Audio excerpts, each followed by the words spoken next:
야고보서 3장 1절에서 12절까지의 말씀입니다. 본문을 요약하면 사람의 혀는 몸의 아주 작은 부분이지만 사람에게 있어서 중요한 영역을 담당하기에 그 영향력은 매우 크다고 말씀하고 있습니다. 그렇기 때문에 혀를 잘못 사용하는 사람은 하나님의 심판이 있다고 말씀합니다. 그런데 사람은 고래도 춤추게 할 수 있지만 이 작은 혀에 악한 본성을 길들일 수 있는 사람이 없습니다. 오늘 본문 1절에서 2절은 이러한 의미에서 선생이 되어야 할 사람이 많지 않다고 말씀하고 있습니다. 누군가를 가르치는 사람의 큰 실수 중에 한 가지는 자신이 하고 있는 모든 일이 옳다고 여긴다는 것입니다. 그러나 우리가 알아야 할 것은 온전한 말을 하기 위해서는 나도 실수할 수 있는 부족한 사람이라는 것을 인정할 수 있어야 합니다. 스승도 실수가 있고 시비를 가리는 판사도 실수를 할 수 있습니다. 얼마 전 한 교수가 한 프로그램에서 살면서 가장 부끄러웠을 때에 대한 이야기를 하였는데 그 분야의 전문인 교수가 학생들에게 잘못된 통계를 가지고 가르쳤다는 것을 훗날 알고 나서 얼마나 부끄러운지 몰랐다고 밝혔습니다. 저는 이 프로그램을 보면서 참으로 훌륭한 선생님이라는 생각을 하였습니다. 많은 사람들이 나도 실수할 수 있는 부족한 존재라는 것을 인정하지 않기에 실수가 있어도 그것을 숨기려 할 때가 있습니다. 오늘 본문은 말에 실수가 없으면 온전한 사람이라고 말하고 있습니다. 이것은 죄를 짓지 않는다는 의미가 아닙니다. 그 의미는 온전한 사람은 항상 자신이 죄인인 것을 인정하는 사람이라고 하는 것입니다. 그러므로 온전한 그리스도인이라 함은 죄를 짓지 않고 죄가 없는 사람이 온전한 그리스도인이 아니라 자신이 죄인임을 인정하고 자신의 옛 자아를 십자가에 못 박은 사람입니다. 왜냐하면 하나님께서 그를 십자가에서 죽으신 예수 그리스도와 함께 온전하게 하셨기 때문입니다.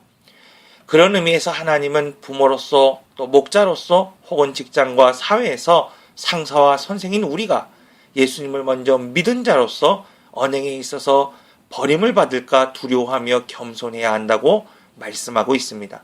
그러므로 우리가 먼저 신앙생활을 하였고 먼저 배웠고 먼저 일을 하였다고 해서 언행을 함부로 하여 상처를 주고 실수를 한다면 오히려 선생이 되지 않는 것만 못하다고 말씀하고 계십니다. 그렇다면 왜 강하게 이렇게 하나님은 우리의 혀가 실수하지 않도록 하라고 말씀하고 계신 것일까요? 본문 3절에서 8절은 혀가 왜 이렇게 중요한가에 대해서 말씀하고 있습니다. 작은 혀가 이처럼 중요한 이유에 대해서 쉬운 예로 설명하고 있습니다. 국어사전에서 제가를 이렇게 정의하고 있습니다. 말을 부리기 위하여 아가리에 가로 물리는 가느다란 막대기, 이것이 제갈이라고 말합니다. 또한 아무리 큰 배가 대양을 건너 다닌다고 하더라도 그 배를 움직이는 것은 작은 키인 것처럼 사람의 마음을 움직일 수 있는 것이 작은 혀라는 사실입니다.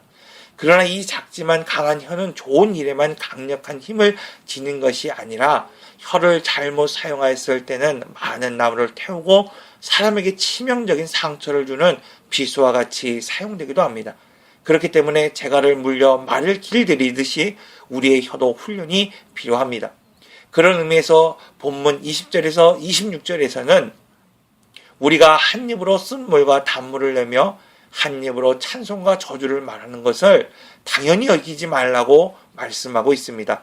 가끔 구역 예배를 드릴 때 찬송하고 하나님의 말씀을 읽었음에도 이후에 교제 시간에 사람을 비방하고 비난하는 말을 서슴지 않고 하는 분들이 있는 것을 보게 됩니다. 우리와 함께하는 성도는 하나님이 동일하게 아끼시는 분들입니다. 우리의 자녀도 우리의 이웃도 그렇습니다. 그런데 우리의 감정이 상하고 자신의 마음에 들지 않으면 쉽게 정죄하고 비난하고 함부로 언행하는 경우가 있습니다. 그런데 이렇게 말하는 사람들이 스스로 성도라고 말하는 사람이라는 것입니다. 요나서 4장을 보면 구원받은 니느웨 사람들을 보면서 요나가 싫어하여 성냈다고 기록하고 있습니다. 하나님의 성지자였던 요나는 하나님의 계획과 자신의 생각이 다를 때 이렇게 성을 내고 싫어했습니다. 그때 하나님은 박넝쿨이 자라게 하셔서 그늘을 주시고 쉬게 하셨습니다. 그런데 이어서 밤새 그 넝쿨이 벌레가 먹어 마르게 하심으로 그늘이 없게 하셨습니다. 그때 요나는 마른 넝쿨로 인하여 불평하고 원망하였습니다.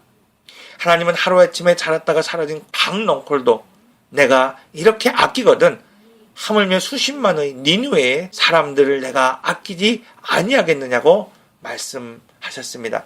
오늘 우리는 스스로 성도라고 말하면서도 내 자녀에게 또 내 이웃에게 함께하는 성도에게 서슴지 않는 언행으로 상처를 주고 아픔을 주기도 하지만 하나님께서는 그 사람을 사랑하는 아끼는 사람이라고 말씀하고 있습니다.